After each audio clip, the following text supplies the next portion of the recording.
আজকে ভীষণ ইচ্ছা ছিল যে এঁচোড় চিংড়ির রেসিপিটা তোমাদের সাথে শেয়ার করব, কিন্তু এতটাই বেলা হয়ে গেল যে আমি শেয়ার করতে পারলাম না।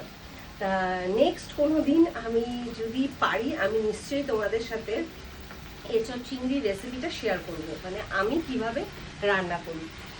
মোটামুটি কষানো হয়ে গেছে। বাহ, দেখতে তো আজকে দুর্দান্ত হয়েছে। না, কালারটা আরেকটু আসতো। তা কালারটা একটু নিয়ে আসো। না, কালারটা আর আসবে না। কালারটা আসেনি, তার কারণ কাশ্মীরি লঙ্কার গুঁড়ো ছিল না। কাশ্মীরি লঙ্কার গুঁড়ো ছাড়া আমি রান্নাটা করছি। তারপরেও যতটা পেরেছি চেষ্টা করছি। তা যাই হোক, কষানো হয়ে গেছে। এদিকে গরম জল করে রেখেছিলাম, দিয়ে দেবো।